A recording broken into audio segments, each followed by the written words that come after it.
सुंदरवन के जंगल में चंपा कौवी अपनी बहू टुनटुनी चिड़िया के साथ रहती थी। उसकी बहू बहुत ही बेवकूफ थी।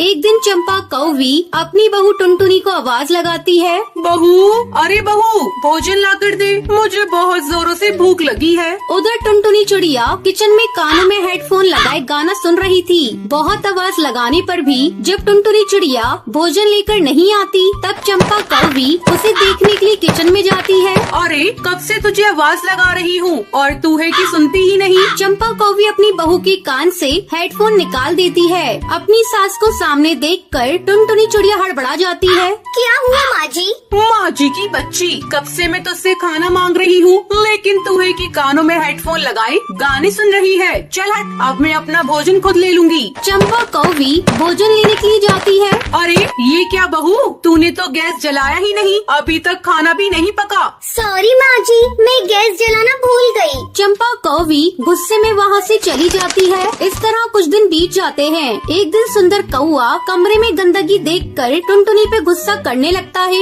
ये क्या टुनटुनी, दिन भर घर में रहती हो लेकिन कमरे की सफाई नहीं करती। थक कर घर लौटता हूँ तो चारों तरफ सिर्फ गंदगी ही दिखती है। मेरे लौटने से पहले आज तुम घर की पूरी सफाई कर देना। सुंदर कौए की गुस्से भरी आवाज को सुनकर चंपा कौवी वहाँ आ जाती है। ऐसा कर बहू, तो सारे कमरे की सफाई कर दे, तब तक मैं भोजन बना देती हूँ। टुनटुनी कमरे में रखी हुई सारे सामान की सफाई करने लगती है। अरे ये तो सुंदर जी का लैपटॉप है, इसे भी साफ कर देती हूँ। लगता है इन्होंने इसे भी साफ करने के लिए छोड़ रखा है। टुनटुनी चिड़िया लैपटॉप को धोने लगती है। उसे ऐसा करता देख उसकी सास चंपा कौवी देख लेती है। अरे बहू, तू ये क्या कर रही है? ये तो सुंदर बेटा का लैपटॉप है, तू इसे क्यों धो रही है? माँ जी ये देखिए, ये बहुत गंदा है और आपने ही तो बोला कि पूरे कमरे की सफाई कर दूं। तुम जैसी बेवकूफ बहू को पाकर मैं धन्य हो गई। तुम्हें कोई काम ठीक से करना नहीं आता। चल हट, मैं इसे साफ करती हूँ। मैंने सारा भोजन बना दिया है, तू ऐसा कर, सुंदर बेटा के लिए थोड़ा सा बैंगन का भरता बना दे। शाम को सुंदर कौआ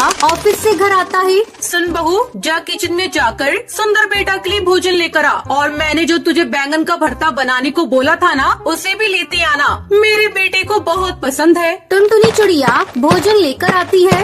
बहू, मैंने तुझसे बैंगन का भरता लाने को कहा था, वो कहाँ है? अरे माँ जी, ये रहा बैंगन का भरता। क्या ये बैंगन का भरता है? ये तूने कैसे बनाया है? ये बैंगन तो पूरा कच्चा है, तूने इसे पकाया नहीं था क्या? माँ जी आपने बैंगन पकाने के लिए कहाँ बोला था? हे ऊपर वाले, ये कैसी बेवकूफ बहू मेरे गले में बांधी तूने। एक दिन चंपा अपने बेटे के साथ शहर गई हुई थी, तभी उसके घर में एक चोर घुस आता है। अरे ओ चिड़िया, चल जल्दी से तिजोरी की चाबी दे, और हाँ, ज्यादा चालाक बनने की कोशिश मत करना, नहीं तो मैं तुझे अभी जान से मार दूंगा। नहीं नहीं भैया, मुझे मत मारना, मुझे अभी और जीना है। मैं अभी तिजोरी की चाबी लेकर आती हूँ। डर के मारे टुनटुनी चिड़िया चाबी लाकर दे देती है।